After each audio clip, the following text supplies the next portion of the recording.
चेले आपस में चर्चा करने लगे कि उनमें सबसे बड़ा कौन है।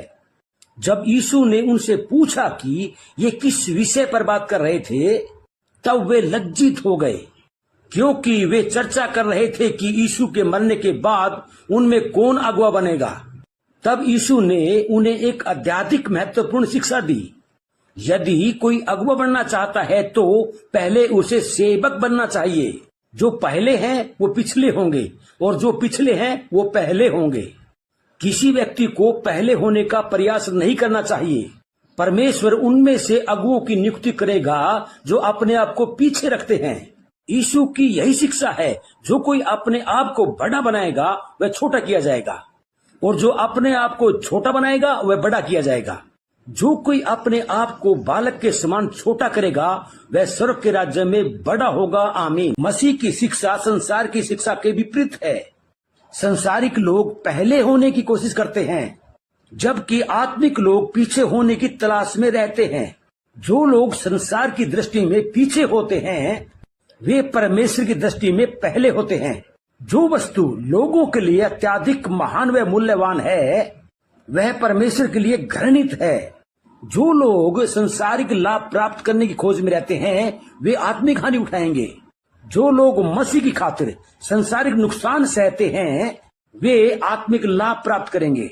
इस प्रकार यीशु यहाँ कह रहा था कि किसी व्यक्ति को एक शिष्य या सेवक होने के लिए एक बालक की तरह होना चाहिए।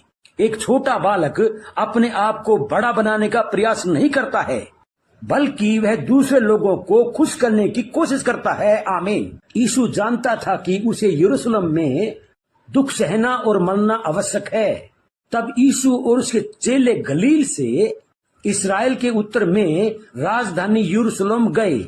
यरूशलेम जाने वाले मार्ग में सामरियों का क्षेत्र आता था। जब उन्होंने सुना कि यीशु और उसके चेले यहूदी राजधानी यरूशलेम जा रहे थे, तब उन्होंने उनका किसी प्रकार का अतिथि सत्कार नहीं किया। यीशु के दो चेले संत याकूब और संत यूहन्ना सामरी लोगों को सजा देना चाहते थे। एलिया भविष्यवक्ता का उदाहरण ध्यान रखते हुए उन्होंने यीशु को उन्हें स्वर्ग से आग गिराकर भस्म करने का सुझाव दिया। यीशु ने कहा, तुम नहीं जानते कि तुम कैसी आत्मा के हो। मनुष्य का पुत्र लोगों के जीवन को नाश करने नहीं बल्कि उन्हें बचाने आया है। आमीन। आरंभ में कई लोग यीशु के पीछे चलने के लिए तैयार थे। यीशु के पीछे चलना यानी कि सक्रिय मार्ग पे चलना है। सक्रिय मार्ग पर चलने का मतलब है संसारिक और शारीरिक इच्छाओं का दमन करना।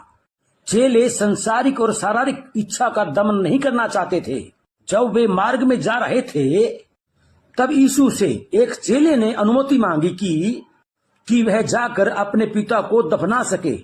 शायद अब तक पिता की मृत्यु नहीं हुई थी तथा वह शिष्य अपना उत्तराधिकार प्राप्त करने के लिए घर वापस जाना चाहता था।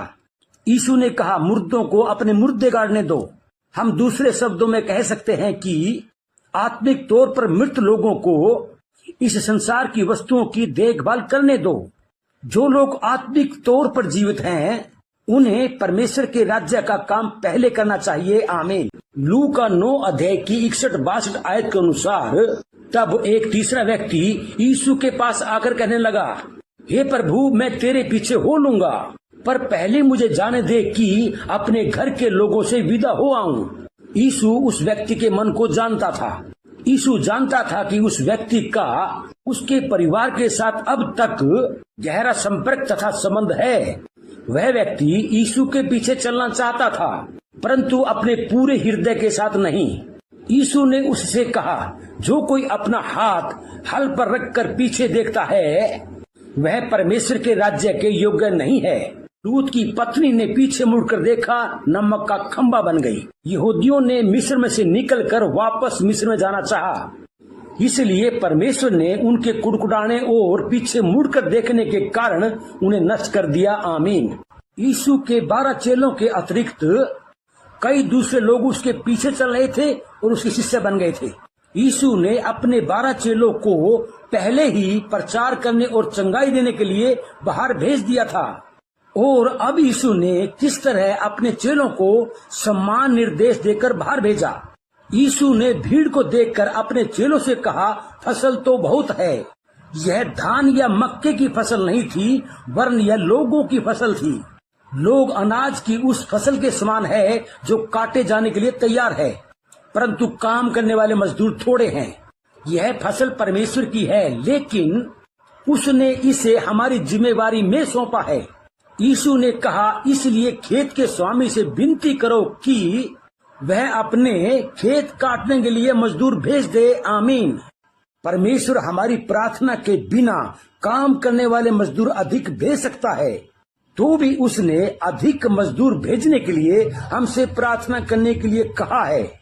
क्या हम अपने आसपास के पुरुष और महिलाओं के आत्माओं की सचमुच देखभाल करते हैं? यदि हम देख रेख करते हैं तो काम करने वाले मजदूरों के लिए प्रार्थना करेंगे, परंतु हमारी प्रार्थना का उत्तर देने से पहले परमेश्वर हमसे यह प्रश्न पूछेगा, क्या तुम खुद प्रार्थना और काम कर रहे हो? पहले तुम खेत में जाकर काम करना शुरू करो। जब मैं तुम्हें पूरे मन और पूरी शक्ति से काम करते हुए देखूंगा, तब मैं तुम्हारी प्रार्थना का उत्तर दूंगा।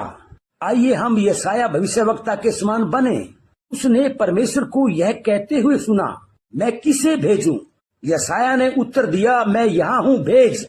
यीशु ने कहा, जाओ, देखो मैं तुम्हें भेड़ों के समान भेड़ियों के बीच में भेजता हूँ। जिस किसी घर में जाओ, पहले कहो, इस घर पर कल्याण हो। यदि वहाँ कोई कल्याण के योग्य होगा तो तुम्हारा कल्याण उस पर ठहरेगा, नहीं तो तुम्हारे पास लौट आएगा। और सुनो, उसी घर में रहो और जो कुछ उनसे मिले वही खाओ पियो, क्योंकि मजदूर को अपनी मजदूरी मिलनी चाहिए। घर घर न फिरना। वहाँ के बीमारों को चंगा करो और उनसे कहो, परमेश्वर का राज्य तुम्हारे निकट आ पहुंचा है। परंतु जिस नगर में जाओ और वहाँ के लोग तुम्हें ग्रहण न करें, तो उसके बाजारों में जाकर कहो, तुम्हारे नगर की धूल भी जो हमारे पांव में लगी है, हम तुम्हारे सामने झाड़ देते हैं। आमीन। सबको जय मसीह की। पिता परमेश्वर आपको और आपके पूरे परिवार को वरदानों से भर दे, यीशु मसीह के नाम में। आमीन।